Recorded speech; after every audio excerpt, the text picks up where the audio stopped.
Brokerage firm Motilal Oswal ने हालिया तिमाही नतीजों और मौजूदा बाजार हालात के आधार पर कुछ स्टॉक्स पर भरोसा जताया है।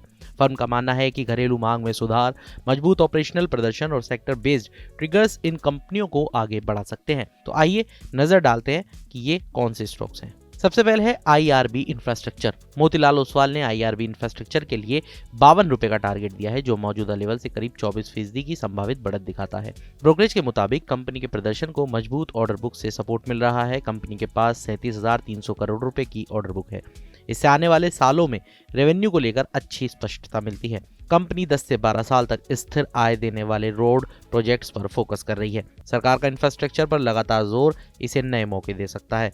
ब्रोकरेज का मानना है कि जैसे जैसे प्रोजेक्ट टोलिंग स्टेज में पहुंचेंगे, रेवेन्यू में स्थिरता बढ़ती दिखेगी। निर्माण और संचालन का इंटीग्रेटेड मॉडल बेहतर मार्जिन बनाए रखने में मदद करता है। फिर है एल&टी फाइनेंस। एल&टी फाइनेंस के लिए 370 रुपए का टारगेट दिया गया है, जो लगभग 26% अपसाइड दिखाता है। ब्रोकरेज का मानना है कि कंपनी की मौजूदा आर्थिक माहौल में ग्रोथ के लिए अच्छी स्थिति में है। मजबूत ब्रांड और देश भर में पहुंच इसे कॉम्पिटिटिव लैंडिंग बाजार में बढ़त देती है। कंपनी का रिटेल फोकस्ड मॉडल बेहतर मार्जिन देने लगा है। माइक्रो लोन और ट्रैक्टर फाइनेंसिंग पर जोर ग्रामीण और सेमी अर्बन सेक्टर में ग्रोथ को सपोर्ट करेगा। कम लागत पर फंडिंग जुटाने की क्षमता कंपनी को कॉम्पिटिटिव फायदा देती है। पूनावाला फिनकॉर्प के लिए 610 रुपए का टारगेट प्राइस दिया गया है, जो करीब 32% की संभावित बढ़त दिखाता है। कंपनी बदलते वित्तीय माहौल में भी स्वस्थ मार्जिन बनाए रखने में सफल रही। ब्रोकरेज के मुताबिक कंपनी जोखिम प्रबंधन यानी रिस्क मैनेजमेंट पर खास ध्यान दे रही है। हाई क्वालिटी वाले एसेट्स पर फोकस कर रही है। मैनेजमेंट लिक्विडिटी और ब्याज दरों के माहौल के अनुसार रणनीति में बदलाव कर रहा है। टेक्नोलॉजी और ऑटोमेशन पर जोर इसे पारंपरिक प्रतिस्पर्धियों में आगे रखता है। लीन ऑपरेटिंग मॉडल लंबी अवधि में बेहतर रिटर्न ऑन इक्विटी दे सकता है। आईआईएफएल फाइनेंस के लिए 720 रुपए का टारगेट तय किया गया है, जो करीब 41% की संभावित तेजी दिखाता है। कंपनी नए बॉन्ड इश्यू के जरिए फंडिंग के सोर्स में विविधता लाने की तैयारी कर रही है, ताकि बैंक उधारी पर निर्भरता कम हो सके।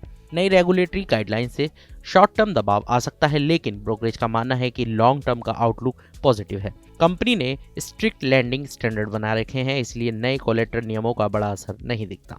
रिटेल लैंडिंग और गोल्ड लोन स्थिर आय का आधार बने रहेंगे। डिजिटल पहल से ग्राहक अधिग्रहण लागत कम हो रही है और यूजर अनुभव यानी यूजर एक्सपीरियंस बेहतर हो रहा है। फिर है इंडिगो पेंट्स में सबसे ज्यादा अपसाइड की संभावना जताई गई है। ब्रोकरेज ने 1400 रुपए का टारगेट प्राइस दिया है, जो करीब 42% की संभावित बढ़त दिखाता है। नवंबर 2025 से मांग में लगातार सुधार दिख रही है और हाल के महीनों में डबल डिजिट ग्रोथ दर्ज की गई है।